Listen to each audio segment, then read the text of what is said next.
Hello everyone, welcome to success with Rai academy. 13 जनवरी 2024 के दैनिक जागरण के राष्ट्रीय संस्करण को आज की इस वीडियो में हम डिस्कस करेंगे। तो चलिए वीडियो को स्टार्ट करते हैं। और यहाँ पर जो सबसे पहली हेडिंग ली गई है वो प्रधानमंत्री मोदी का स्टेटमेंट लिया गया है, जहाँ पर रामकाज के लिए प्रधानमंत्री मोदी ने धारण किया है कठोर व्रत। देखिए, अयोध्या में रामलला का जो विग्रह है उसकी प्राण प्रतिष्ठा के लिए शुरू किया गया है 11 दिवसीय विशेष अनुष्ठान, क्योंकि नासिक में जहाँ वो गए हैं तो जो उनका वनवास था तो लास्ट जो ठहराव था रामचंद्र जी का वो वहीं पर था। ऑडियो संदेश जारी करके उन्होंने कहा है कि गर्भगृह में उस पल हृदय के हर स्पंदन में मेरे साथ होंगे 140 करोड़ भारतीय। यानी यहाँ पर उन्होंने सभी भारतीयों का आह्वान किया है, बोला है कि मैं उनकी तरफ से अगुवाई करूंगा प्राण प्रतिष्ठा की। ईश्वर रूपी जनता आशीर्वाद देती है तो मुझे होता है नई ऊर्जा का संचार। नमो ऐप पर मांगा लिखित आशीर्वाद, यानी कि जो नमो ऐप है उसमें लोग अपनी प्रतिक्रिया दे सकते हैं। देखिए, रामलला के जो विग्रह की प्राण प्रतिष्ठा है उसको लेकर हर तरह जहां राजनीतिक बयानबाजी तेज हो रही है, वहां नरेंद्र मोदी शुक्रवार को इस वृहद धार्मिक अनुष्ठान के अनुकूल खुद को तैयार करने में लगे हुए हैं। 22 जनवरी को प्राण प्रतिष्ठा है, आपको पता ही होगा। 11 दिवसीय यज्ञ अनुष्ठान उन्होंने शुरू किया है और इसमें प्रधानमंत्री ने खुद पोस्ट के जरिए ये जानकारी साझा की कि वो अपने मन में उमड़ रहे भावों को सार्वजनिक कर रहे हैं और जिसमें वो 140 करोड़ भारतीयों के दिल की बात को समझ रहे हैं। शास्त्रों में देव प्रतिमा प्राण प्रतिष्ठा एक विशद एवं वृहद प्रक्रिया है। इसके लिए विस्तृत नियम बनाए गए हैं जिनका प्राण प्रतिष्ठा के कई दिन पहले से पालन करना होता है। एक राम भक्त के रूप में प्रधानमंत्री ने तय किया है कि तमाम व्यस्तताओं और जिम्मेदारियों के बावजूद वह प्राण प्रतिष्ठा के दिन और उसके पूर्व के सभी नियमों और तत्पश्चात के कार्यों को वो विधिवत तौर पर करेंगे। यानी उन्होंने एक तरीके से खास संदेश दिया है, जिस तरीके से कांग्रेस कोर्ट कर रही है उन्हें कि प्रधानमंत्री मोदी प्राण प्रतिष्ठा नहीं कर सकते हैं, ये राजनीतिक आयोजन है। हालांकि उस न्यूज़ को हम आगे डिस्कस करेंगे, लेकिन उन्होंने बोला है कि प्राण प्रतिष्ठा जो होती है उससे पहले ही कई कार्यक्रम शुरू हो जाते हैं, लेकिन मैं व्यस्तताओं के बावजूद भी उन सभी नियमों का पालन करूंगा ताकि किसी की भावना को ठेस ना पहुंचे। चलिए नेक्स्ट न्यूज़ पर आते हैं। प्राण प्रतिष्ठा समारोह धार्मिक नहीं राजनीतिक, ये स्टेटमेंट दिया है कांग्रेस ने। कांग्रेस ने बोला है कि इसमें पूरी तरीके से एक चुनाव प्रचार जैसा माहौल बनाया जा रहा है जिसमें लोगों की भावनाओं के साथ खेला जा रहा है। देखिए, पार्टी जो प्रवक्ता हैं पवन खेड़ा, उन्होंने कहा है कि शंकराचार्यों की सलाह के बिना ही हो रहा है आयोजन। तारीखों का चुनाव नहीं हुआ है, चुनाव देखकर तारीखों का ऐलान किया गया है। प्राण प्रतिष्ठा समारोह में नहीं जाने को लेकर भाजपा के हमले पर पलटवार जवाब उन्होंने दिया है। उन्होंने बोला है कि अयोध्या में जो रामलला के विग्रह की प्राण प्रतिष्ठा समारोह हो रही है उसमें कांग्रेस ने आमंत्रण ठुकराया नहीं है, क्योंकि किसी भी मंदिर को या किसी भी धार्मिक कार्यक्रम में जाने के लिए कांग्रेस पार्टी को किसी निमंत्रण की आवश्यकता नहीं है।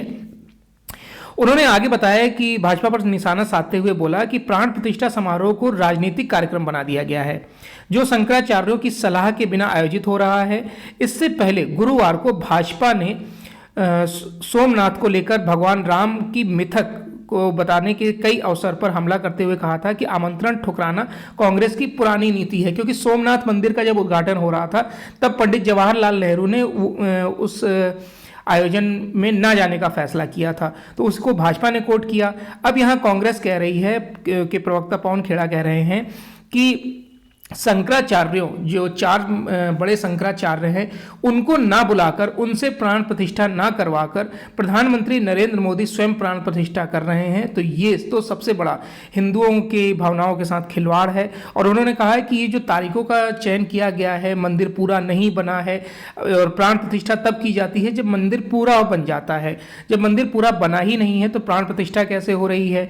मंदिर का अभी सिर्फ और सिर्फ भूतल तैयार हुआ है और ऐसे में प्राण प्रतिष्ठा करना सिर्फ और सिर्फ चुनावी लाभ लेने के लिए किया जा रहा है। नेक्स्ट न्यूज़ पर आते हैं। दुश्मन के विमान को पल भर में नष्ट करेगी नई आकाश मिसाइल। देखिए, डीआरडीओ ने चांदीपुर में किया है नई पीढ़ी की आकाश एनजी मिसाइल का सफल परीक्षण। रक्षा मंत्री ने डीआरडीओ और भारतीय वायुसेना की टीम को बधाई दी है। देखिए, डीआरडीओ ने नई पीढ़ी की आकाश एनजी मिसाइल का सफल परीक्षण किया है। यह मिसाइल दुश्मनों के विमान को पल भर में हवा में ही नष्ट कर देगी। यह परीक्षण शुक्रवार को उड़ीसा के तट पर एकीकृत परीक्षण रेंज चांदीपुर से बहुत कम ऊंचाई पर एक उच्च गति वाले मानव रहित विमान के हवाई लक्ष्य को के खिलाफ किया गया। परीक्षण के दौरान मिसाइल ने हथियार से लक्ष्य को सफलतापूर्वक रोककर नष्ट भी कर दिया। तो ये एक सफल परीक्षण माना जा सकता है। इसमें सबको बधाई दी गई, रक्षा मंत्रालय को बधाई दी गई है। इस परीक्षण ने स्वदेशी रूप से विकसित RF Sikar launcher, multi function radar और कमांड नियंत्रण और संचार प्रणाली के साथ मिसाइल से युक्त संपूर्ण हथियार प्रणाली के कामकाज को पूरी तरह से प्रमाणित भी किया है। उड़ान परीक्षण को DRDO, BDL, BEL के वरिष्ठ अधिकारियों और भारतीय वायुसेना के प्रतिनिधियों ने भी देखा है। जमीन से हवा में मार करने वाली आकाश जो NG मिसाइल है उसकी रेंज 40 से 80 किलोमीटर तक बताई जा रही है। इसमें खास बात यह है कि dual pulse solid rocket motor का इस्तेमाल किया गया है जो इसकी स्पीड को बढ़ाता है और इसमें मोबाइल प्लेटफॉर्म से लॉन्च इसे कर सकते हैं। 19 फीट लंबी यह मिसाइल है जो अपने साथ 60 किलोग्राम वजन को ले जाने में सक्षम है। नेक्स्ट न्यूज पर आते हैं। EVM पर जनता को आश्वस्त करने के लिए अभियान शुरू। चुनाव आयोग ने कहा है कि प्रत्येक चुनाव के ऐलान के 3 महीने पहले ऐसे अभियान चलाने के हैं निर्देश, यानी कि पहले भी ऐसे अभियान चलते रहे हैं। देखिए, विपक्षी दलों की अगर बात करें, वो लगातार EVM को कोट करती है, EVM की कमियों के बारे में बताती है कि EVM में ये कमियां हैं, वोट आप किसी को दीजिए किसी को चला जाता है। इन्हीं सब को लेकर जो लोकसभा चुनाव से ठीक पहले विपक्षी दलों की ओर से जो EVM और VVPAT यानी कि voter verified paper audit troll की जो विश्वसनीयता को लेकर सवाल उठाए जाते हैं, उसके बीच चुनाव आयोग ने देश भर में इसके लिए एक बड़ा जागरूकता अभियान छेड़ दिया है। उन्हें ट्रेनिंग में काम आने वाली, यानी लोगों को ट्रेनिंग में जो काम आती है वो मशीनें वोटिंग करके यह जांचने का विकल्प भी दिखाया जा रहा है कि जिसको उन्होंने वोट दिया है ठीक जगह वोट गया है या नहीं। अब तक देश में करीब 15 राज्य में यह अभियान शुरू हो चुका है। इसके तहत सभी राज्यों के मुख्य निर्वाचन अधिकारियों को चुनाव घोषणा की तारीख के 3 महीने पहले यह कार्य शुरू करने के निर्देश दिए गए हैं। आयोग का मानना है कि इस प्रक्रिया के तहत ही देश भर में अभियान चलाया जा रहा है और इस दौरान जो ये 3 तरीकों से ये शुरू किया गया है, जिसमें जगह जगह पर EVM प्रदर्शन केंद्र खोलकर यह अभियान चलाया जा रहा है, या फिर दूसरा मोबाइल वैन के जरिए यह अभियान चलाया जा रहा है जिसमें EVM को रखकर उसे जगह जगह प्रदर्शित किया जा रहा है, और तीसरा है डिजिटल माध्यम से सभी लोगों को EVM और VVPAT के बारे में बताया जा रहा है। इस अभियान के दौरान आयोग का जिस बात को लेकर सबसे ज्यादा फोकस है वो यही है, जनता को बताना कि EVM पूरी तरह से सुरक्षित है, आप जिसको वोट देंगे वोट उसे ही जाएगा। यह अभियान किन राज्यों में शुरू किया गया है ये जान लीजिए। जैसे दिल्ली, महाराष्ट्र, झारखंड, जम्मू कश्मीर, तेलंगाना, आंध्र प्रदेश, उत्तर प्रदेश, उत्तराखंड, हिमाचल प्रदेश, जम्मू कश्मीर 2 बार आ गया है, छत्तीसगढ़ और बिहार, राजस्थान, पश्चिम बंगाल, तमिलनाडु, इन राज्यों में ये जो अभियान है वो शुरू कर दिया गया है। नेक्स्ट न्यूज पर आते हैं। EVM को लेकर अभी एक और न्यूज आपको बता दें कि EVM को लेकर भी वेबसाइट पर भी कुछ अपडेट किए गए हैं। पहले 37 क्वेश्चन थे जिनके आंसर आप जान सकते हैं EVM से रिलेटेड, उन क्वेश्चनों को बढ़ाकर 76 कर दिया गया, 76 कर दिया गया, यानी हर एक उस सवाल का जवाब दिया जा रहा है ताकि लोगों का जो EVM को लेकर या विपक्ष जो EVM को लेकर गलतफहमियां फैलाता है उसको रोका जा सके। तो अगर आपके भी मन में कोई डाउट है या फिर आपके शहर में अगर ऐसी कोई योजना यानी कि जब चुनाव आयोग आता है तो आप उसमें हिस्सा लीजिए ताकि आपके डाउट्स क्लियर हो सकें, या फिर आप कुछ पूछना चाहें तो कर्मचारियों से पूछ सकते हैं। चलिए नेक्स्ट न्यूज पर आते हैं। नेक्स्ट न्यूज है कि संजय सिंह, स्वाति मालीवाल और ND गुप्ता राज्यसभा सदस्य निर्वाचित हो गए हैं। देखिए, निर्वाचन अधिकारी ने तीनों आप नेताओं को सौंप दिया निर्विरोध चुने जाने का पत्र। कोई अन्य नामांकन नहीं हो पाने के कारण 19 को प्रस्तावित चुनाव कर दिया गया है निरस्त। अब जब कोई आवेदन ही नहीं आया तो चुनाव तो निरस्त होने ही थे। देखिए, X पर एक पोस्ट में केजरीवाल ने लिखा कि मुझे विश्वास है कि आप संसद में आम लोगों के मुद्दे को उठाएंगे। राज्यसभा चुनाव के लिए नामांकन दाखिल करने की जो अंतिम तारीख थी वो थी 9 जनवरी, जांच करने की तारीख थी 10 जनवरी और नामांकन लेने की जो अंतिम तारीख थी वो थी 12 जनवरी। नामांकन किसी ने वापस लिया नहीं, नामांकन किसी ने किया नहीं, तो 19 को चुनाव कराने का मतलब ही नहीं बनता जब तीन ही लोग थे, तो इसलिए इनका चयन हो गया है। और मालीवाल यानी कि जो स्वाति मालीवाल है वो दिल्ली महिला आयोग की पूर्व अध्यक्ष भी रह चुकी हैं और उन्होंने विश्वास जताया है कि मुझे जो ये जिम्मेदारी मिली है मैं महिलाओं की जो समस्याएं हैं उनको संसद के पटल पर रख सकूंगी। एनडी गुप्ता भी पहले उम्मीदवार थे राज्यसभा के और संजय सिंह भी पहले उम्मीदवार थे राज्यसभा के। तो ये और संजय सिंह इस समय जेल में हैं, तिहाड़ जेल में हैं, क्योंकि उन पर आबकारी विभाग में मनी लॉन्ड्रिंग का केस चल रहा है जिसमें कुछ वित्तीय अनियमितता पाई गई थी, जिसमें संजय सिंह का भी नाम आया था मनीष सिसोदिया के साथ। तो वो वर्तमान में अभी जेल में है, लेकिन ये तीनों ही सदस्य राज्यसभा के लिए निर्वाचित हो गए हैं। नेक्स्ट न्यूज पर आते हैं कि 7 विश्वविद्यालय संस्थानों को नरेला में 181 एकड़ भूमि आवंटित कर दी गई है। उपराज्यपाल ने नरेला को एजुकेशन हब के रूप में विकसित करने का दिया था निर्देश। विश्वविद्यालयों को मांग के अनुरूप क्षेत्र में निर्मित 1082 फ्लैट भी आवंटित किए जाएंगे। विश्वविद्यालय संस्था को आवंटित की गई भूमि में किन किन विश्वविद्यालयों को कितनी भूमि आवंटित की गई है ये आप स्क्रीन पर देख सकते हैं। और जो नरेला है, जैसे कि मुखर्जी नगर जो है वो दिल्ली का, आप सभी जानते होंगे जो एग्जाम की प्रिपरेशन कर रहे हैं कि जो मुखर्जी नगर है वो हर प्रकार की पोस्ट का, चाहे वो यूपीएससी हो, एसएससी हो, नेवी, आर्मी, एयरफोर्स या फिर जितने भी राज्य स्तर की परीक्षाएं होती हैं उन सभी एग्जाम्स की कोचिंग का हब है मुखर्जी नगर। उसी तरीके से अब कॉलेजों का एक हब बनाया जा रहा है जो दिल्ली के नरेला में बनाया जाएगा।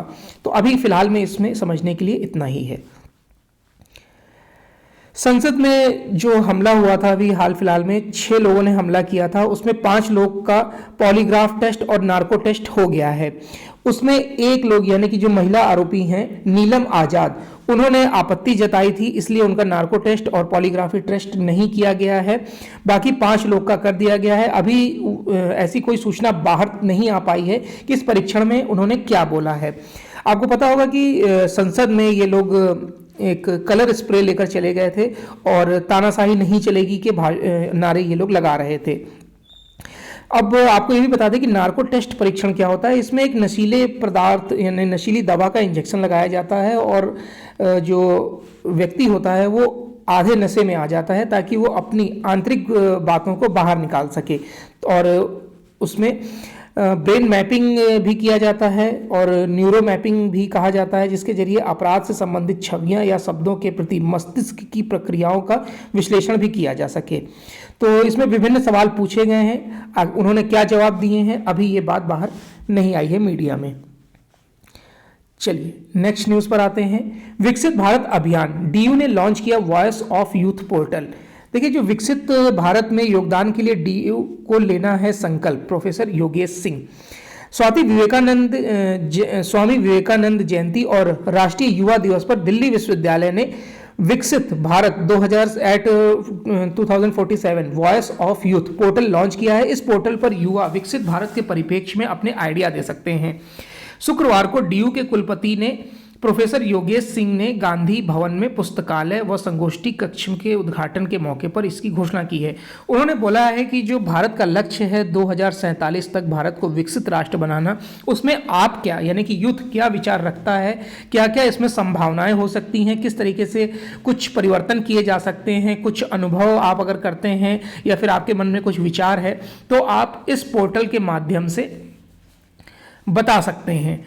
तो आप भी इस पोर्टल पर जाइएगा अगर आपकी ऐसी कुछ संभावनाएं हैं या आप कुछ ऐसा सोचते हैं कि आप अपने शहर को या अपने क्षेत्र, देखिए जब तक क्षेत्र आपका शहर विकास नहीं करेगा तो देश विकास नहीं करेगा। अगर हम एक एग्जांपल लें, अगर आपके घर के आसपास सफाई नहीं होगी तो आपका क्षेत्र साफ नहीं होगा। अगर हर घर अपने घर के बाहर को साफ रखेगा तो ऐसे समझिए पूरा मोहल्ला साफ हुआ, पूरा क्षेत्र में साफ सफाई हुई, पूरे शहर में साफ सफाई हुई। इंदौर इसीलिए टॉप पर 7 वर्षों से इसीलिए टॉप पर बना हुआ है क्योंकि वहां का प्रत्येक नागरिक जागरूक है सफाई को लेकर, वरना 7 साल तक सफाई को मेंटेन रखना बहुत बड़ी बात है। नेक्स्ट न्यूज पर आते हैं। राजनीति में आए युवा और परिवारवाद को करे खत्म, ये स्टेटमेंट दिया है प्रधानमंत्री नरेंद्र मोदी ने। यहाँ पर वो वंशवाद को टारगेट कर रहे थे और वंशवाद और भ्रष्टाचार पर हमले के साथ प्रधानमंत्री ने महाराष्ट्र में फूका चुनावी बिगुल और देश के सबसे लंबे 22 किलोमीटर के सिवड़ी नोहावा सेवा अटल सेतु का भी लोकार्पण किया गया। इस सेतु के बारे में कल हमने पूरी न्यूज में डिस्कस किया था, क्योंकि इसकी डिटेल न्यूज कल आई थी न्यूज़पेपर में। तो इसको भी हम लास्ट में देखते हैं कि प्रधानमंत्री नरेंद्र मोदी ने शुक्रवार को अपने एक दिन के महाराष्ट्र दौरे पर जो वंशवाद और भ्रष्टाचार पर प्रहार करते हुए चुनावी बिगुल फूंक दिया है। उन्होंने पहले नासिक में युवाओं को मुख्य धारा की राजनीति में आने का न्योता देते हुए वंशवाद पर हमला बोला है। इसके बाद देश के सबसे लंबे पुल 22 किलोमीटर के अटल सेतु का उन्होंने लोकार्पण किया।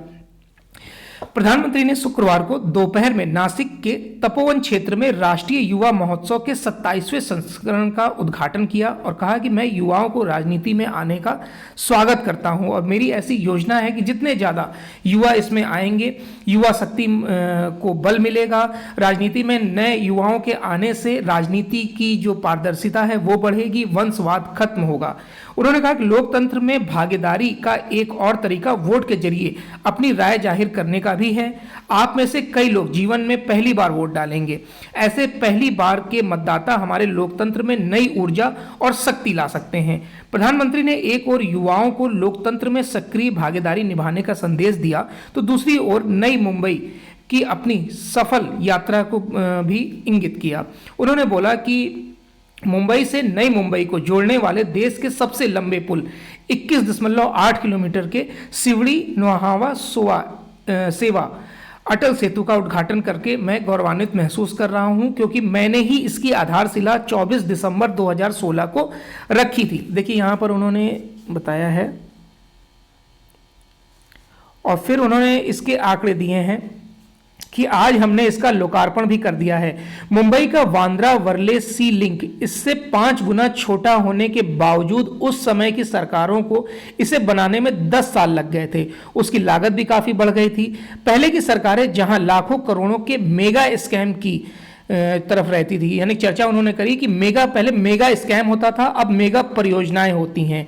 मोदी ने शुक्रवार को मुंबई में सड़क, रेल व जल से जुड़ी 3,500 करोड़ की परियोजनाओं का शिलान्यास भी रखा। उन्होंने बोला जो हमारी गवर्नमेंट है वो मेगा परियोजनाएं करती हैं और जो पहले की पूर्ववर्ती सरकारें थीं वो मेगा स्कैम करती थीं। तो इस पर भी युवाओं को ध्यान देना चाहिए और वो वोटिंग में बढ़ चढ़कर हिस्सा लेना चाहिए। चलिए इस न्यूज़ को तो मैंने आपको बता दिया कि जो प्रभु श्री राम थे वो अपने वनवास के अंतिम पड़ाव में नासिक रुके थे, तो वहीं पर प्रधानमंत्री नरेंद्र मोदी कालाराम मंदिर में गए थे, भगवान के दर्शन किए, राम भक्तों के साथ उन्होंने थोड़ा सा मंजीरा वगैरह बजाया, संकीर्तन किया, मंदिर परिसर में झाड़ू पोछा लगाकर साफ सफाई भी की उन्होंने। तो ये एक अच्छा प्रयास किया उन्होंने सबको एकत्र करने का, जो मंदिर का इंतजार कर रहे हैं प्राण प्रतिष्ठा का। चलिए नेक्स्ट न्यूज़ पर आते हैं। 3 कांग्रेस सदस्यों ने मानी गलती, निलंबन हो सकता है रद्द। देखिए जो शीतकालीन सत्र चल रहा था उसमें 146 सांसदों और राज्यसभा के सदस्यों का जो निलंबन हुआ था उसमें से 3 कांग्रेस के जो सदस्य हैं उन्होंने गलती स्वीकार कर ली है और हो सकता है उनका निलंबन रद्द हो जाए। तो इसमें से जो 3 सदस्य हैं वो हैं अब्दुल खालिक, जय कुमार और विजय कुमार वसंत। इनको भी निलंबित किया गया था शीतकालीन सत्र में, क्योंकि काफ़ी ज़्यादा शोर शराबा किया जा रहा था, मर्यादाओं को तोड़ा जा रहा था। उसके बाद ओम बिरला जो अध्यक्ष थे लोकसभा के, उन्होंने इनको निलंबित कर दिया था पूरे शीतकालीन सत्र से। लेकिन अब जब इन्होंने माफ़ी मांगी है तो इनका निलंबन वापस हो सकता है। नेक्स्ट न्यूज़ है, मध्य प्रदेश में 6 महिला जजों की बर्खास्तगी पर सुप्रीम कोर्ट ने स्वयं लिया है संज्ञान। हाई कोर्ट के रजिस्ट्रार जनरल और बर्खास्त जजों को जारी किया गया है नोटिस। 3 पूर्व जजों ने पिछले वर्ष दायर की थी याचिका, फिर ले ली थी वापस। देखिए मध्य प्रदेश सरकार द्वारा 6 महिला सिविल जजों की सेवाओं को उनके असंतोषजनक प्रदर्शन के आधार पर खत्म करने पर सुप्रीम कोर्ट ने शुक्रवार को संज्ञान लिया। साथ ही हाई कोर्ट के रजिस्ट्रार जनरल और बर्खास्त जजों को भी नोटिस जारी किया है। शीर्ष अदालत ने पूर्व जजों से अपनी दलीलें रिकॉर्ड पर रखने को कहा है। जस्टिस वी नागरत्ना और संजय करोल की पीठ ने एक आदेश में कहा कि प्रधान न्यायाधीश डीवाई चंद्रचूड़ ने मामले का संज्ञान लिया है, जो रिट याचिका के तौर पर पंजीकृत था। इस मामले में न्यायमित्र अधिवक्ता गौरव अग्रवाल ने कहा कि गत वर्ष बर्खास्त किए गए हैं 6 जज, उनमें से 3 ने मध्य प्रदेश हाई कोर्ट में भी याचिका दाखिल की है। तीनों ने गत वर्ष सुप्रीम कोर्ट में भी रिट याचिका दाखिल की थी, लेकिन बाद में उन्होंने वापस ले ली थी। 6 पूर्व जजों में से एक के वकील ने, चूंकि शीर्ष अदालत ने मामले पर संज्ञान ले लिया है, इसलिए हाई कोर्ट के रजिस्ट्रार जनरल को नोटिस जारी किया जाना चाहिए। इस दौरान अग्रवाल ने कहा कि जब शीर्ष अदालत से रिट याचिका वापस ले ली गई तो 3 पूर्व जजों को नहीं पता था कि अदालत मामले पर पहले से ही संज्ञान ले चुकी है। चलिए नेक्स्ट न्यूज पर आते हैं। चुनाव आयुक्तों की नियुक्तियों के नए कानूनों पर रोक से सुप्रीम कोर्ट का इनकार।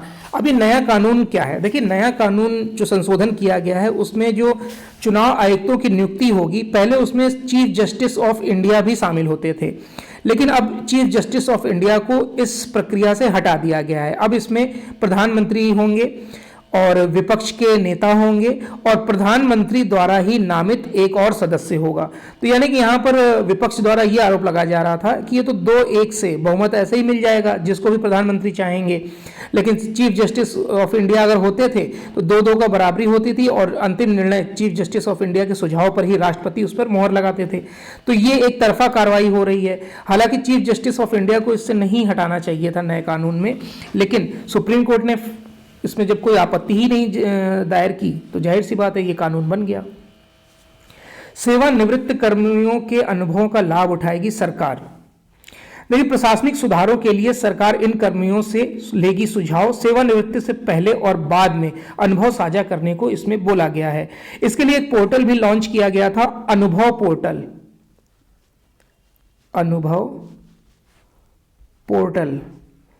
इसमें क्या होगा कि जितने भी सेवानिवृत्त केंद्रीय कर्मचारी हैं या फिर जो सेवानिवृत्त होने वाले हैं, जो अभी 1 साल पहले ही सेवानिवृत्त हुए हैं, वो अपने सुझाव देंगे कि प्रशासन को और कितना दुरुस्त किया जा सकता है, या जिस पद से वो रिटायर हुए हैं उसमें क्या कमियां हैं, उसमें क्या सुधार किया जा सकता है, प्रशासनिक तौर पर क्या अमल में लाया जा सकता है। इन सब बातों को वो इस पोर्टल पर अपने विचार रख सकते हैं। जाहिर सी बात है, जब आप, क्योंकि जो भी रिटायर होता है कम से कम उसने 30 साल तो सेवाएं दी ही होती हैं, तो 30 साल का अनुभव आपको बताना है कि आपने क्या अनुभव किया, क्या कमियां रहीं, उस कमियों को किस तरीके से दूर किया जा सकता है। तो ये सब बातें आप इस पोर्टल पर लिख सकते हैं। राष्ट्रपति मुर्मू अगले सप्ताह मेघालय की पहली यात्रा पर जाएंगी। इनकी यात्रा शुरू होगी 15 जनवरी को। 15 जनवरी को तुरा में मेघालय गेम्स 2024 का वो उद्घाटन भी करेंगी। इन खेलों में लगभग 3000 एथलीट भाग भी ले रहे हैं। इस दौरान राष्ट्रपति मुर्मू राज्य के कुछ विकासात्मक परियोजनाओं का उद्घाटन करेंगी, शिलान्यास करेंगी और 15 और 16 जनवरी को राष्ट्रपति की यात्रा के लिए बड़े स्तर पर तैयारी की जा रही है। वहीं मेघालय के राज्यपाल फागुल चौहान ने शुक्रवार को पश्चिमी गारो हिल्स क्षेत्र में स्थित तुरा में राज्य के दूसरे राजभवन का उद्घाटन किया। इस अवसर पर मुख्यमंत्री कनाड के संगमा ने कहा कि राष्ट्रपति मुर्मू अगले सप्ताह गारो हिल्स की अपनी यात्रा के दौरान परिसर में रुकेंगी। नेक्स्ट न्यूज है, ये न्यूज इंपॉर्टेंट नहीं है हमारे लिए। सुप्रीम कोर्ट ने संजय कुंडू को हिमाचल के डीजीपी पद से हटाने का आदेश रोक दिया है। देखिए, जो डीजीपी हैं हिमाचल प्रदेश के संजय कुंडू, उनको एक आरोप उन पर लगा कि एक व्यापारी से कुछ उगाही की गई है या फिर उसको धमकाया गया है। उस पर सीधे तौर पर संजय कुंडू का नाम आ रहा था और वहां के तत्कालीन एसपी का नाम आ रहा था कि संजय कुंडू ने एसपी से बोलकर उसको धमकाया है। मामला हाईकोर्ट में गया। हाईकोर्ट ने इनको इनके पद से हटाकर इनको चिकित्सीय विभाग में एक दूसरा पद देने के लिए बोला। तब जब डीजीपी को ये इस पद से हटाया गया तो संजय कुंडू इस बर्खास्तगी को लेकर चले गए सुप्रीम कोर्ट। सुप्रीम कोर्ट में संजय कुंडू ने बोला कि हाई कोर्ट ने बिना इनका पक्ष सुने ही फैसला सुना दिया है। इसको लेकर सुप्रीम कोर्ट ने रोक लगा दी है और अब ये डीजीपी पद पर बने रहेंगे। हालांकि और जो 2 आदेश हैं उस पर सुप्रीम कोर्ट ने कोई टिप्पणी नहीं की है कि एक कमेटी जो बनी है जो इसकी जांच कर रही है और जो एसपी हटाए गए हैं उनका। तो संजय कुंडू को तो फिलहाल इस पद पर रोक लिया गया है। हालांकि हाई कोर्ट में अगर ये मामला गया था तो संजय कुंडू का भी पक्ष सुनना चाहिए था, तो हो सकता है ये राजनीतिक बदलाव हो। नेक्स्ट जो न्यूज़ है वो हिमाचल में लड़कियों के विवाह की न्यूनतम आयु 21 वर्ष करने का निर्णय है। देखिए, हिमाचल प्रदेश मंत्रिमंडल की शुक्रवार को हुई बैठक में लड़कियों की जो विवाह की उम्र है 18 वर्ष, उसे 21 वर्ष कर दिया गया है। और आपको पता होगा कि संविधान में भी 18 वर्ष लड़कियों की है, और हिमाचल प्रदेश पहला ऐसा राज्य बन गया है जिसने लड़कियों की भी विवाह उम्र 21 कर दी है। लड़कों की होती है 21 और लड़कियों की भी 21 कर दी गई है, ताकि जो इक्वलिटी है वो बनी रहे, बनाई जाए। क्योंकि हर क्षेत्र में अगर हम बात करते हैं कि लड़कियां लड़कों के समान हैं, तो फिर उम्र में ये अंतर नहीं होना चाहिए। आज लड़कियां हर क्षेत्र में आगे बढ़ रही हैं। ये 3 वर्ष की जो उम्र बढ़ाई गई है, उसमें जो मुख्यमंत्री हैं उन्होंने ये जो मुख्यमंत्री हैं सुखविंदर सिंह सुक्खू, उन्होंने बोला है कि इससे होगा क्या कि बच्चियों को पढ़ने का और मौका मिलेगा। वो अपने क्षेत्र में अगर कुछ कार्य करना चाहती हैं तो कर सकती हैं। हालांकि ये जो निर्णय है वो राष्ट्रपति के पास भी भेज दिया गया है और ये अब कानून बन जाएगा। मौजूदा कानून के मुताबिक देश में पुरुषों की जो विवाह की न्यूनतम उम्र है 21 और महिलाओं की 18 है, लेकिन अब ये चेंज हो जाएगा। आगे इसमें और बताया गया है कि प्रधानमंत्री नरेंद्र मोदी ने भी 15 अगस्त 2020 को लाल किले से बोला था कि जो बेटियां हैं उनकी शादी की उम्र भी 21 वर्ष होनी चाहिए, ताकि वो अपने निर्णय से पढ़ाई और कर सकें। तो उसी के तहत ये लिया गया है निर्णय। इसमें और कुछ हिमाचल गवर्नमेंट द्वारा निर्णय लिए गए हैं, वो देख लेते हैं। जैसे कि शैक्षणिक सत्र में 5.5 साल के बच्चे की पहली कक्षा में दाखिला मिल जाएगा, यानी 6 माह का छूट दी गई है। बैठक में मातृत्व लाभ अधिनियम मैटरनिटी लीव 1962 के अंतर्गत शिक्षा विभाग में कार्यरत महिला कुक सह हेल्पर को 180 दिन का मातृत्व अवकाश प्रदान करने की छूट दी गई है। एकल नारियों व विधवा को घर बनाने के लिए 1.5 लाख रुपए की वित्तीय मदद देने का भी इसमें निर्णय लिया गया है। नेक्स्ट न्यूज पर आते हैं। प्रधानमंत्री आवास योजना में हर महीने मिलेंगे 2 लाख तक घर। देखिए, केंद्रीय मंत्री हरदीप पुरी ने कहा है कि मोदी सरकार में शहरी विकास का हुआ है कायाकल्प। प्रधानमंत्री आवास योजना के साथ ही प्रधानमंत्री स्वनिधि योजना में तेजी रफ्तार देखने को मिल रही है। 10,000 बसों की खरीद का टेंडर भी जारी कर दिया गया है, जिसमें प्रधानमंत्री इलेक्ट्रिक बस योजना शामिल है। 169 शहरों में PPP मॉडल के तहत इलेक्ट्रिक बसों का संचालन किया जाएगा। ये PPP क्या होता है? पब्लिक प्राइवेट पार्टनरशिप, यानी कि गवर्नमेंट सेक्टर प्राइवेट सेक्टर मिलकर पार्टनरशिप यानी समझौते के तहत बसों को चलाएंगे। यानी थोड़ा सा पैसा सरकार का लगेगा, थोड़ा सा प्राइवेट सेक्टर का लगेगा। अब यहाँ पर प्रधानमंत्री आवास योजना के तहत हर महीने 2 लाख लोगों को घर मिल रहा है। अगर हम बात करें यूपीए गवर्नमेंट की, यहाँ पर हरदीप सिंह पुरी ने बोला कि वहाँ पर पूरी उनका जो कार्यकाल था 10 वर्षों का, उसमें ही सिर्फ 13.46 लाख घर दिए गए थे। देखिए, यहाँ लिखा भी गया है कि यूपीए सरकार में 10 वर्षों में केवल 13.46 लाख घर आवंटित किए गए थे, और प्रधानमंत्री मोदी हर महीने अगर 1 लाख घर दे रहे हैं तो यानी कि सालाना वो 12 से 13 लाख घर दे रहे हैं। और अब जो योजना है वो 20 लाख घर दिए जाने की योजना है, दिए जा सकते हैं। इसमें पीएम आवास योजना के लिए 10,000 करोड़ रुपए राज्यों और लाभार्थियों को देने का लक्ष्य हासिल किया गया है। इस योजना में 31 दिसंबर तक चलनी थी, लेकिन उसको और बढ़ा दिया गया है। उत्तर प्रदेश, गुजरात और आंध्र प्रदेश उन राज्यों में शामिल हैं जिन्होंने इस योजनाओं के क्रियान्वयन में सबसे अच्छी प्रगति की है। तो आगे उन्होंने बताया कि जो प्रधानमंत्री स्वनिधि योजना चल रही है, जो आपके रेडी या पटरी वाले जो होते हैं उनको जो पैसा दिया जाता है, लोन दिया जाता है, ब्याज बहुत कम रहता है, उसमें ज़्यादा से ज़्यादा लोन दिया जा रहा है ताकि इनको भी एक व्यापारी बनने का मौका दिया जा सके। और वाकई में इसमें काफ़ी कुछ चेंजमेंट देखने को मिल रहा है। प्रधानमंत्री स्वनिधि योजना सबसे ज़्यादा रेडी पटरी वालों को लाभ मिल रहा है। उनको 3 किस्तों में पैसा दिया जाता है, वो लौटा देते हैं तो बढ़ाकर पैसा दिया जाता है, फिर लौटा देते हैं तो फिर बढ़ाकर दिया जाता है। 3 बार ये 3 चरण होते हैं। तो सबसे ज़्यादा लाभ रेडी पटरी वालों को मिल रहा है, गरीबों को मिल रहा है, जिनको ये छत यानी कि उनकी स्वयं की छत मिल रही है। तो ये भी एक अच्छा प्रयास था गवर्नमेंट का, जिसमें वो सफल होते दिख रहे हैं। नेक्स्ट न्यूज़ पर आते हैं। नेक्स्ट न्यूज है एडिटोरियल पेज से। एडिटोरियल पेज में पहला आर्टिकल है राहुल गांधी की एक और यात्रा।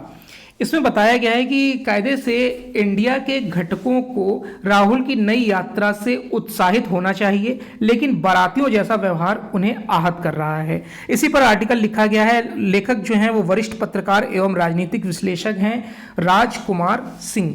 उन्होंने बताया कि जो कांग्रेस के पूर्व अध्यक्ष हैं राहुल गांधी, वो फिर से एक यात्रा करने वाले हैं और ये जो इनकी 140 जो इनकी पिछली जो यात्रा थी 140 दिनों की भारत जोड़ो यात्रा, उसको नाम दिया गया था। अब जो प्रस्तावित यात्रा है उसका नाम है भारत जोड़ो न्याय यात्रा।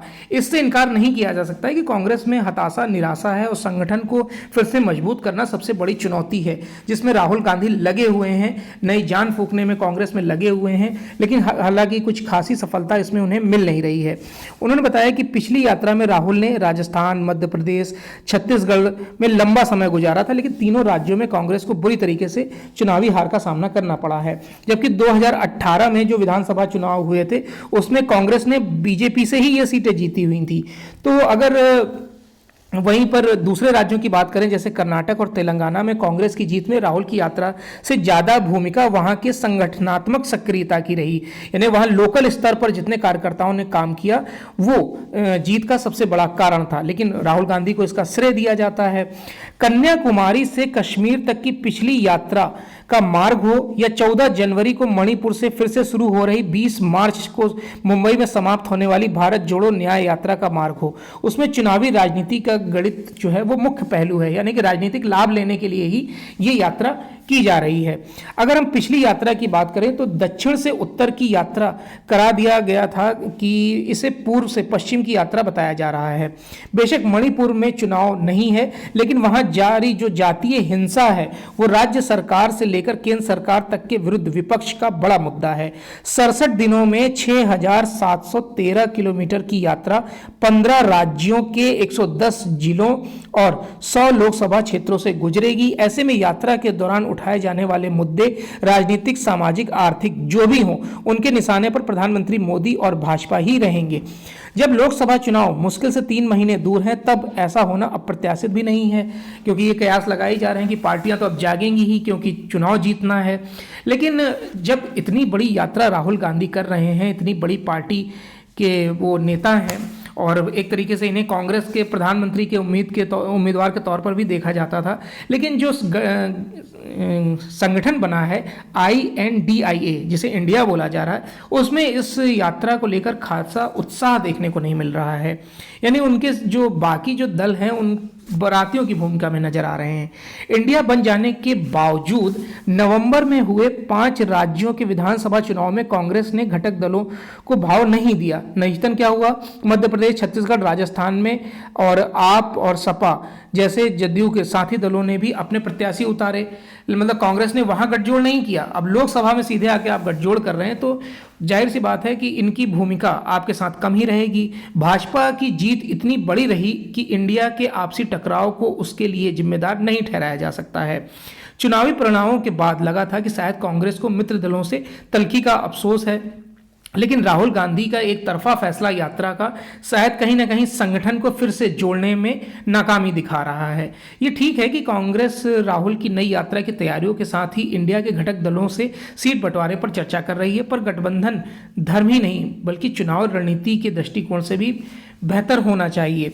अगर सीट बंटवारे पर सहमति नहीं बनती है तो इसका नुकसान कांग्रेस को उठाना पड़ेगा, चाहे वो कोई भी यात्रा कर लें। बंगाल में भी कांग्रेस की जमीनी हालत किसी से छिपी नहीं है। फिर ममता बनर्जी को विश्वास में लिए बिना यात्रा को वहाँ अगर यात्रा की जा रही है, वहाँ तृणमूल का साथ नहीं लेते हैं वो, तो भी उनकी यात्रा सफल नहीं मानी जाएगी। महाराष्ट्र में शिवसेना और एनसीपी में विभाजन से पहले कांग्रेस विपक्ष में तीसरे नंबर की पार्टी थी, लेकिन दोनों के विभाजन के बाद अब वह बड़े भाई की तरह व्यवहार करना चाहती है, जो कि मुमकिन नहीं है। और अगर हम 2019 के लोकसभा चुनाव की बात करें तो उत्तर प्रदेश में 80 लोकसभा सीटें हैं, जिसमें से सिर्फ 1 सीट कांग्रेस जीत पाई थी, वो भी सोनिया गांधी की रायबरेली सीट, और अमेठी की सीट राहुल गांधी खुद हार गए थे स्मृति ईरानी से। तो कांग्रेस कहीं ना कहीं पूरी जमीन खो चुकी है। हाँ, अगर वो नई ऊर्जा लाना चाहती है तो सबसे पहले उन्हें अपने घटक दलों या फिर जो इंडिया संगठन जो इन्होंने बनाया है उसको लेकर अगर ये यात्रा करते, सिर्फ कांग्रेस की ये यात्रा ना होती तो भले इस संगठन को लाभ मिल सकता था। चलिए नेक्स्ट न्यूज़ पर आते हैं कि खत्म होगी दालों के आयात की मजबूरी। इस पर आर्टिकल लिखा गया है कि सरकारी खरीद की गारंटी ना होने के कारण ही किसान जो हैं दलहन के बजाय गेहूं और धान की खेती करते हैं। इसी पर यह आर्टिकल लिखा गया है। आर्टिकल लिखा है एमएसएमई मंत्रालय के निर्यात संवर्धन और विश्व व्यापार संगठन प्रभाग में अधिकारी रमेश कुमार दुबे द्वारा। रमेश कुमार दुबे बोलते हैं कि आज Bharat Canada, Australia, Myanmar, Mozambique और तंजानिया जैसे देशों से दाल का आयात करता है। इसके लिए देश के किसान नहीं बल्कि हरित क्रांति का जो एक तरफा रवैया था वो जिम्मेदार है, क्योंकि वहां पर गेहूं और धान को प्राथमिकता दी गई, दालों को पीछे किया गया। तो जाहिर सी बात है किसानों ने इस पर फोकस किया, क्योंकि इस पर एमएसपी भी निर्धारित हो जाती है। तो ये एक कारण है कि दाल के प्रति, दालों की जो कृषि है, खेती है, वो कम होने लगी और जो लाभ है वो कम होता गया। उसके बाद क्या हुआ कि दालों की जब कमी होने लगी तो दूसरे देशों से इसका आयात किया जाने लगा। अब इस सरकार ने अरहर, उड़द और मसूर के मामले में देश को 2027 तक आत्मनिर्भर बनाने का ऐलान किया है और वर्ष 2028 से 1 किलो दाल का भी आयात नहीं होगा, ऐसा निर्णय लिया गया है। हालांकि बहुत अच्छा निर्णय लिया गया है, इसमें किसानों की आत्मनिर्भरता बढ़ाई जाएगी। आपको पता होगा बिहार में, मैं आपको बता दूं, बिहार में मूंग दाल का वितरण किया गया था खेती के लिए, यानी प्रोत्साहित किया गया किसानों को कि मूंग दाल आप बोइए और ये जो बीज थे पूरे मुफ्त दिए गए थे। किसानों ने इसे बोया भी और लाभ भी कमा रहे हैं। तो समर्थन मूल्य पर दालों की जो सरकारी खरीद ना होने के कारण किसानों को अपनी उपज औने पौने दाम पर बेचनी पड़ती है। इसको लेकर भी एक सुझाव आया है कि एक पोर्टल बना दिया जा रहा है अरहर दाल के लिए और उस पर एमएसपी सेट कर दी जाएगी। अगर किसान को इस एमएसपी से, जैसे यहाँ पर दिया गया है कि 2014-15 में अरहर की जो एमएसपी थी वो 4,350 रुपए थी, जो आज 7,000 रुपए प्रति क्विंटल है। इसी तरह मूंग की जो एमएसपी थी वो 4,600 रुपए थी, वो बढ़कर 8,558 हो गई है। उड़द की एमएसपी 4,350 से बढ़कर 6,950 हो गई है। चने की एमएसपी 3,100 रुपए से बढ़कर 5,440 रुपए प्रति क्विंटल हो गई। सरकार ने मसूर की एमएसपी 2,950 को दोगुने से भी अधिक बढ़ाते हुए 6,425 कर दी गई है। लेकिन फिर भी एक पोर्टल लॉन्च किया गया है और उसमें कहा गया है कि एमएसपी सेट की जाएगी। लेकिन अगर आपको उस एमएसपी से ज्यादा में अगर आपका अनाज बिक रहा है तो आप उसे बेच दीजिए, यानी कि किसानों को लाभ ज्यादा से ज्यादा होना चाहिए। तो ये एक अच्छा प्रयास माना जा रहा है। ऐसा नहीं है कि पंजाब के किसान धान की खेती से हो रहे नुकसान से परिचित नहीं है, लेकिन समर्थन मूल्य पर सरकारी खरीद का सुनिश्चित नेटवर्क उनकी धान की खेती बांधे हुए, यानी कि स्पष्ट है कि दालों और तिलहन में भी अगर ऐसी ही व्यवस्था आ जाएगी तो लोग इसकी तरफ जागरूक होंगे और भारत का किसान जागरूक होंगे। और जो भारत आयात कर रहा है, बहुत पैसा लग रहा है, तो हो सकता है एक समय ऐसा आए जब भारत दालों का निर्यात करने लगे। तो इसमें क्या बदलाव आएंगे ये देखने वाले बात होगी आने वाले समय में। चलिए नेक्स्ट पेज पर आते हैं जो है बिजनेस पेज से। बिजनेस पेज में पहली न्यूज है शेयर मार्केट की कि जो आईटी सेक्टर है उसने अच्छा प्रदर्शन किया है, जिसकी वजह से सेंसेक्स जो है वो रिकॉर्ड ऊंचाई पर पहुंच गया है। इस न्यूज को स्किप करेंगे। 1 अप्रैल से शेयर ट्रेडिंग अकाउंट ब्लॉक करने की सुविधा होगी। अभी तक क्या होता है, जैसे आप बैंक, जैसे आपका एटीएम अगर कहीं खो गया तो आप उसे ब्लॉक कर सकते हैं या फिर आप अपना अकाउंट बंद करवा सकते हैं, तो ऐसी ही सुविधा अब ट्रेडिंग अकाउंट में भी होगी, जिसे डीमैट अकाउंट बोला जाता है। तो इसमें क्या होता था, कुछ जो अपने ट्रेडर्स होते हैं उनकी तरफ से संदिग्ध गतिविधियों की सूचनाएं मिल रही थी कि उनके शेयर्स अपने आप बिक जा रहे हैं और औने पौने दाम पर निकल जा रहे हैं, ऐसी कुछ शिकायतें मिल रही थी पूंजी बाजार नियामक सेबी को। तो उन्होंने 1 अप्रैल से इसे लागू कर दिया है कि अगर ऐसी कोई शिकायत मिलती है तो आप तुरंत अपना अकाउंट ब्लॉक करवा सकते हैं और आप जब कहेंगे तभी वो अकाउंट रीओपन होगा। तो ये सुविधा 1 अप्रैल से शुरू हो जाएगी। यात्री वाहनों की थोक बिक्री पहली बार 40 लाख के पार चली गई है। 41 लाख गाड़ियों का उत्पादन किया गया था, जिसमें कि 40 लाख बिक्री कर दी गई हैं और ये यूटिलिटी व्हीकल है, यानी कि जो प्राइवेट वाहन हैं उनकी बात की जा रही है यहाँ पर। तो ये अर्थव्यवस्था के लिए अच्छा आंकड़ा बताया गया है। देखिए नेक्स्ट न्यूज है कि कंसल्टेंसी फर्म डिलाइट इंडिया ने कहा है कि चालू वित्त वर्ष में जो भारत की विकास दर है वो 6.9% से 7.2% तक रह सकती है। NSO यानी कि राष्ट्रीय सांख्यिकी कार्यालय ने भी भारत की विकास दर को 2023-24 के लिए देखिए यहाँ बताया गया है 7.3% रहने का अनुमान लगाया है, और पिछले साल उन्होंने 7.2% बताया था और इस वर्ष उन्होंने 7.3 रहने का अनुमान बताया है। इसका जो मुख्य कारण है वो खनन और मैन्युफैक्चरिंग और सेवा क्षेत्र में बेहतरीन प्रदर्शन बताया जा रहा है। नेक्स्ट न्यूज है कि 4 माह के उच्चतम स्तर पर खुदरा महंगाई और खाद्य पदार्थों की बढ़ती कीमतों के चलते पिछले साल दिसंबर में खुदरा महंगाई मामूली रूप से बढ़कर 4 महीने के उच्चतम स्तर 5.69% पर पहुंच गई थी। उपभोक्ता मूल्य सूचकांक जिसे CPI बोला जाता है पर आधारित मुद्रास्फीति नवंबर 2023 में 5.5% तक पहुंच गई थी। राष्ट्रीय सांख्यिकी कार्यालय यानी NSO द्वारा जारी आंकड़ों के अनुसार फूड बास्केट में खुदरा मुद्रास्फीति दिसंबर 2023 में 9.53% थी, नवंबर में 8.7% थी। चलिए अब आते हैं इंटरनेशनल पेज पर। इंटरनेशनल पेज में एक महत्वपूर्ण न्यूज है कि अमेरिका और ब्रिटेन ने मिलकर हाउती के ठिकानों पर हमला बोल दिया है। यह हाउती वही है जिसने अभी हाल फिलहाल में अरब सागर और लाल सागर पर जो मालवाहक विमान होते हैं उनको टारगेट किया था, जिसमें अमेरिका का भी मालवाहक जहाज था और यानी कि समुद्री जहाज था और भारत का भी एक जहाज था। इसमें ईरान समर्थित विद्रोहियों ने कहा है कि इसकी बड़ी कीमत अमेरिका और ब्रिटेन को चुकानी पड़ेगी। देखिए हाउती जो है वो ईरान समर्थित एक विद्रोही संगठन है जिसको ईरान सपोर्ट करता है। अमेरिका ने बार बार बोला है कि ये जो हमले हैं वो ईरान ने ही करवाए हैं, जो मालवाहक समुद्री जहाज पर जो हमले हो रहे हैं वो हाउती जो कर रहा है ईरान के कहने पर कर रहा है। इसी को टारगेट करते हुए यमन में स्थित 60 जो ठिकाने थे उन पर 100 से ज़्यादा मिसाइलें दागी गई और इस बमबारी में 5 लोग मारे गए हैं और कई लोग घायल भी हुए हैं। हाउती जो है वो लगातार इस क्षेत्र की आवाजाही को डिस्टर्ब कर रहा था, मालवाहक जहाज़ों को लूटने की कोशिश कर रहा था, ड्रोन से हमले किए जा रहे थे या फिर मिसाइलों से हमले किए जा रहे थे। इसमें भारत का भी एक मालवाहक विमान क्षतिग्रस्त होने से बचा था, क्योंकि फिर मरीन कमांडो जब वहाँ पहुँचा तो जितने डाकू थे या फिर जिन्होंने कैद कर रखा था वो वहाँ से भाग गए थे। चलिए नेक्स्ट न्यूज़ पर आते हैं।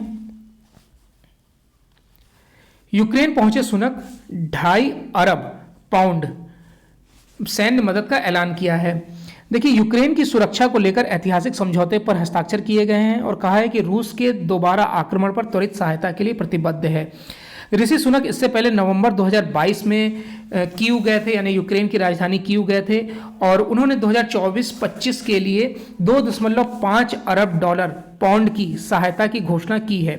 सुनक ने कहा कि यूक्रेन के सबसे खराब दिनों में उसके साथ हम खड़े हैं, अब अच्छे दिन आने वाले हैं। 2024-25 तक के लिए निर्धारित 2.5 अरब पाउंड में से कम 20 करोड़ पाउंड यूक्रेन के लिए निगरानी, लंबी दूरी के हमले और समुद्री ड्रोन सहित हजारों सैन्य ड्रोनों की तेजी से जो खरीद है, उत्पादन है, उस पर प्रमुखता से खर्च किया जाएगा। अब रूस ने इस पर बयान दिया है कि अगर युद्ध में ब्रिटेन उतरा तो एक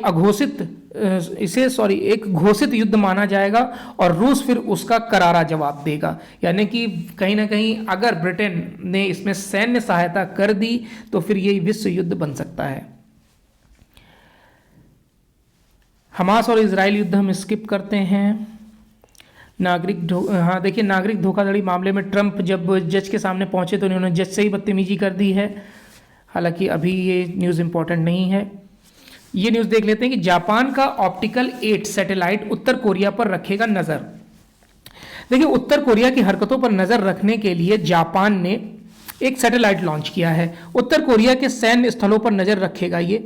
मित्सुबिशी हेवी इंडस्ट्रियल लिमिटेड की ओर से H2A रॉकेट की मदद से ऑप्टिकल 8 सैटेलाइट को दक्षिण पश्चिमी जापान स्थित तेनेगाशिमा अंतरिक्ष सेंटर से सफलतापूर्वक लॉन्च किया गया है। यह सैटेलाइट खराब मौसम में भी तस्वीर लेने में सक्षम है। उत्तर कोरिया की ओर से लॉन्च किए गए मिसाइल के जापान की ओर से गुजरने के बाद इस कार्यक्रम की शुरुआत की गई है। 1988 में की गई थी इसकी शुरुआत इस कार्यक्रम की। इसका मकसद 10 सैटेलाइट का एक नेटवर्क तैयार करना है। भारत और अमेरिका के बीच वीजा व दुर्लभ खनिजों को लेकर चर्चा की गई है। 14वीं ट्रेड पॉलिसी फोरम में मिले दो देशों के विदेश व्यापार मंत्री भारत ने वीजा आवेदकों की प्रोसेसिंग में तेजी लाने को कहा है।